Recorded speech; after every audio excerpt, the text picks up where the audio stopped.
We have 625 strike reports in and 182 debriefing reports, but our evaluation is limited. This is a summary of the majority of the targets we attacked on our quick strike and follow-through strikes. 33 missile sites, 302 enemy air bases, 12 long-range Air Army headquarters, 18 atomic weapons storage sites, 57 fighter and tactical air control centers, 48 government control centers, and 12 enemy transport centers. We're waiting for the strike photos to compute the actual destructions. But we do have the bomb damage assessment mission photo for target M. Let me see it. This is the map of the target, with the initial point here and the aiming point here. This is the radar prediction on which the crew was briefed. And here is the outline of the lake, which is on the map. This is a blow-up of the picture of the radar scope as the bomb detonated.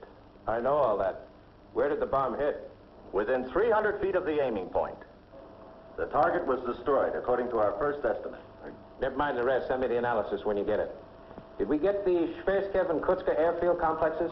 Yes, sir. We have final reports on both of those. Good. Brief me on those later in my office. I want enemy air battle targets we're not sure of rescheduled as quickly as possible. Yes, sir. What were the effects of the Soviet attack on the United States? Sir, we have them plotted over here. Sir, we have failed in our primary mission, deterrence. However, our secondary mission of destroying the enemy is apparently fulfilled. Catastrophic damage has been inflicted on the United States. We have only spasmodic communications with the most highly affected areas. Most of these were through isolated ham radio operators. Other information has been pieced together from the reports of visual observation by returning bomber crews. Total personnel casualties are estimated to exceed 60 million. This includes approximately 20 million wounded. As we expected, they threw the bulk of their bombers and their best weapons against the offense force. However, they threw a strong effort against the atomic energy industries, the communication control centers.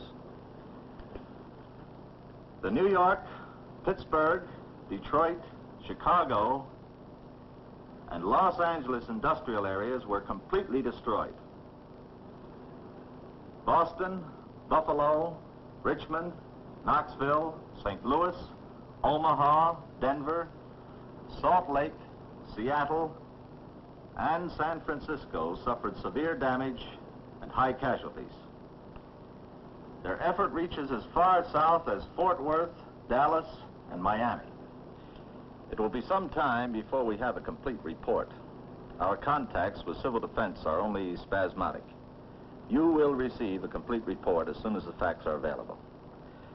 The President and the Joint Chiefs of Staff are safe and at the alternate command post. There appear to have been 2 waves of enemy aircraft, separated by about 4 hours. Oddly enough, Air Defense advises that the only unidentified aircraft they've spotted in the last 10 hours have turned out to be friendlies. Sir, the next briefing phase will be by operations. Thanks, Red. Sergeant, let's have a look at Foxtrot, please.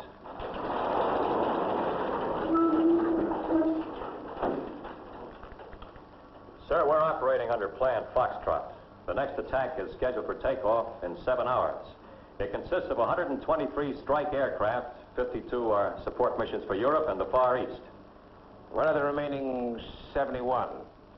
8 new airfield targets and 5 new weapons storage sites, which were picked up during quick strike. We have 2 bombers committed to each. The remainder are divided. 25 against airfield targets we missed during quick strike and follow through, and 20 on control centers we didn't schedule. Reassess those control centers right away. We'll attack only those you consider imperative. Yes, sir. Double up the attack on their airfields, along with the other targets' intelligence releases, and revert to positive recall. Dawes, get me the Joint Chiefs of Command Post. Yes, sir.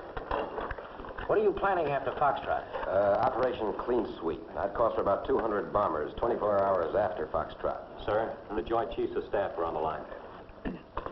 Bill, I'm sending out some cleanup and theater support attacks in 7 hours.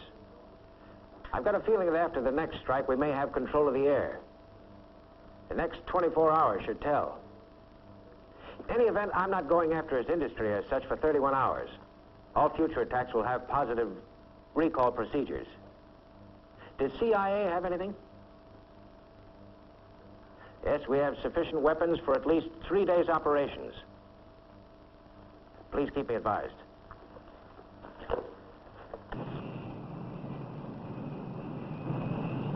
In war for survival, how soon can a nation surrender? When its military power is destroyed and its communications and governmental centers shattered, we must give him every chance, take every precaution to ensure that no bomb falls after he acknowledges defeat.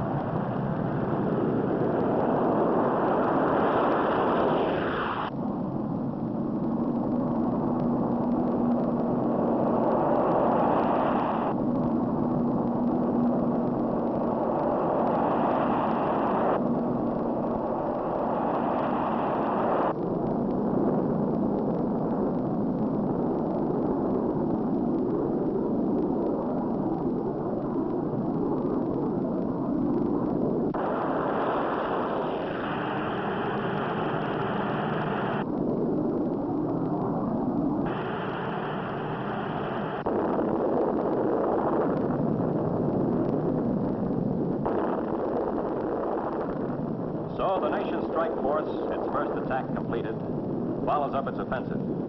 The main effort concentrated against Soviet air power, airfields, bomb and fuel depots. Already, more destructive power has been delivered than has been expended in all the wars in the history of man.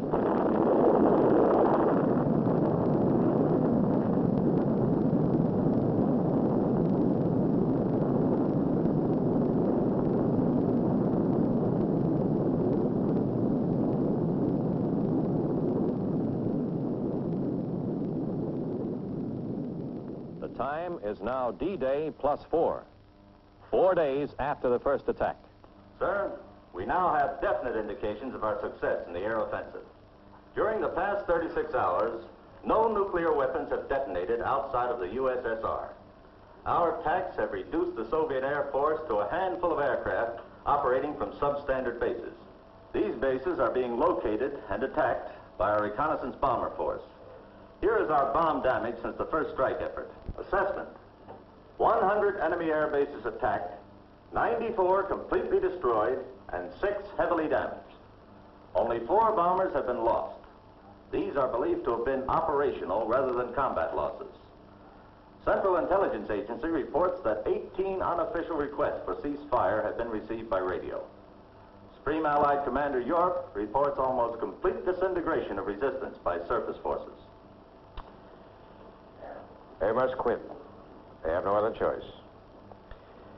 We have the air, we have the power. And they know it.